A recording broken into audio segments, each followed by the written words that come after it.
నేటిదిన వాక్య ధ్యానం కొరకు book of Micah chapter 4 verse 10.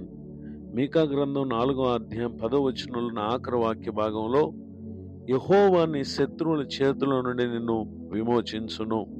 చదవబడిన ఈ వాక్య భాగంలోని దీవెన నా ప్రియులకు మీరందరూ పొందుదురుగాక. వాక్య ధ్యానం కొరకే ప్రార్థన. ప్రేమ కలిగిన మా తండ్రి, వందనాలు. నేడు చదవబడిన ఈ వాక్య భాగం ద్వారా మాతో మాట్లాడి బలపరచమని యేసుక్రీస్తు నామములో ప్రార్థిస్తున్నాను తండ్రి, ఆమేన్. చదవబడిన ఈ వాక్య భాగంలో మన ప్రభువారు విమోచించేటటువంటి దేవుడై ఉన్నారు. ఎక్కడ నుండి అనగా శత్రువుల చేతిలో నుండి. శత్రువు అని అనగా అపవాది సంబంధమైనటువంటి కార్యాలు మనలను బంధిస్తాయి, పాపమునకు ప్రేరేపిస్తాయి, శోధిస్తాయి. విశ్వాస జీవితం నుండి వైదొలిగిపోవటానికి అవి కారణాలు అవుతాయి.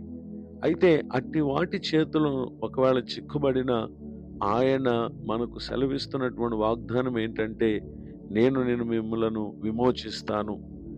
ఇటు శత్రువు చేతికి అప్పగింపబడకుండా ఉండాలి అనంటే విశ్వాసులమైనటువంటి మనము కలిగి ఉండవలసినటువంటి ప్రాముఖ్యమైనటువంటి బాధ్యత ఏంటంటే,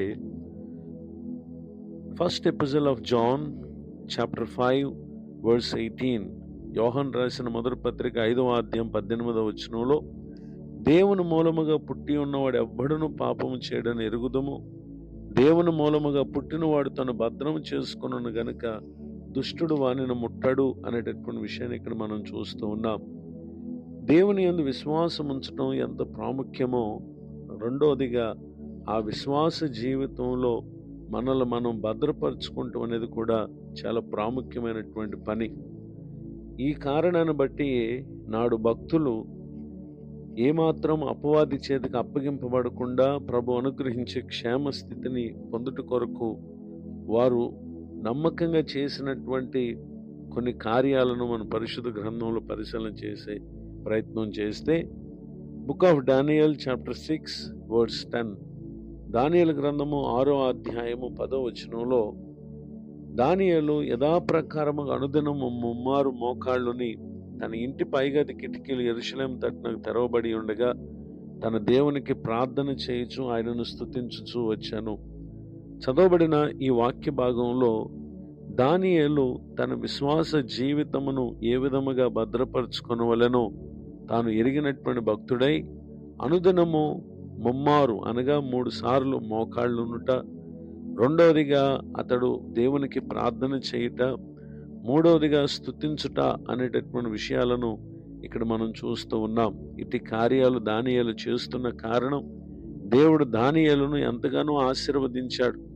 అయితే దర్యావేషు అనేటటువంటి రాజు కాలంలో దానియేలును ఒక ఉన్నతమైనటువంటి వ్యక్తిగా నిలబెట్టాలి అనేటటువంటి ఆలోచనలో తాను ఉండగా, దానియేలు క్రింద పనిచేస్తున్నటువంటి కొందరు ప్రధానులు, అధిపతులు దానియేలు మీద ఏదో ఒక నింద మోపి అతనికి అట్టి స్థానం రాకుండానట్లుగా చేయాలని పలు ప్రయత్నాలు చేశారు. కానీ ఎక్కడ కూడా తప్పైన లోపమైన కనుగొనలేకపోయారు.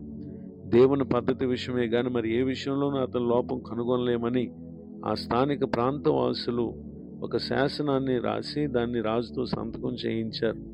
ఏ మనుషుడు ఏ దేవునికి మనవి చేయకూడదు, అతడు ఏదున్నప్పటికీ అది రాజుకే తెలియజేయాలి అనేటటువంటి విషయాన్ని తెలియజేశారు. దీని యొక్క కాల వ్యవధి 30 దినాలు. కానీ దానియేలు ఏ దినము కూడా దేవుని సందులో ప్రార్థించుటను స్తుతించుటను అతడు మానలేదు.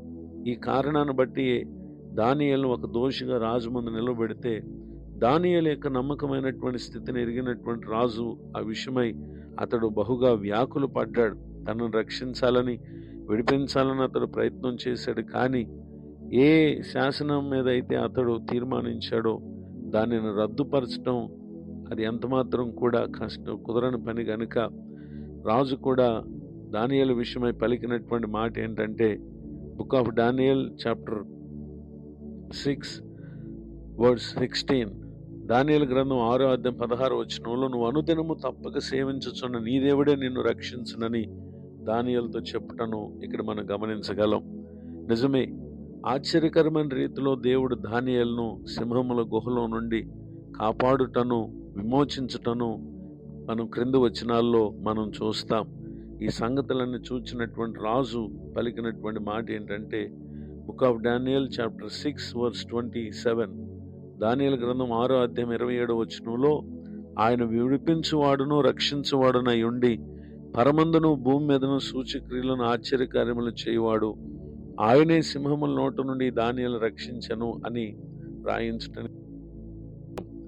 ఈ మాటలు వింటున్న నా ప్రియ సహోదరి సహోదరులు, నాడు తమను తాము భద్రపరుచుకున్నట్లు అనగా భక్తి సంబంధమైనటువంటి విషయాల్లో ప్రాధాన్యత ఇచ్చటను మాత్రమే కాక చక్కటి సాక్ష్యార్థమైనటువంటి జీవితంతో తమను తాము భద్రపరుచుకున్నటువంటి వారిని దేవుడు శత్రువులు పలు రీతిలుగా వారికి నష్టం కలుగు చేయాలని చూసిన దేవుడే విమోచించారు. ఈ మాటలు వింటున్న ప్రియ సహోదరి సహోదరులు, ప్రస్తుతం ఏ పరిస్థితుల చేత మీరు బంధింపబడినటువంటి వారే విడుదల కొరకు ఎదురు చూస్తున్నారు, దానియేలు చూపినటువంటి భక్తి విశ్వాసాలను మీరును ప్రభు పట్ల కలిగి ఉండండి. మిమ్మల్ని బంధించే బంధకాలు అవి ఎంత గొప్పవైనా వాటన్నిటి నుండి మనల్ని విడిపించే దేవుడు గొప్పవాడు. ఈ దీవెనలకు నా ప్రియులకు మీరు పాత్రులు కావాలని కోరుతూ ఈ మాటలు ముగిస్తున్నాను. ప్రార్థన. ప్రేమ కలిగిన మా తండ్రి, వందనాలు. నేడు విన్న ఈ మాటల ద్వారా మా ప్రియులు నిశ్చయముగా తమ బంధకములన్నిటి నుండి వారు విడుదల పొందుదురుగాక. దైవజనులను వారి కుటుంబాన్ని సేవా పరిచయను దీవించండి. ఈరోజు మరి ఒక నూతన సంవత్సర దయాకిరీటను పొందిన మా ప్రియులను కూడా ఆశీర్వదించండి. ముందున్న కాలమంతా ప్రతి ఒక్కరికి మేలు కలుగు చేసి కాపాడమని యేసుక్రీస్తు నామములో ప్రార్థిస్తున్నాను తండ్రి. ఆమెన్. తండ్రి, కుమార, పరిశుద్ధాత్మ దేవుడితో నడిపించునుగాక. ఆమెన్. నేడు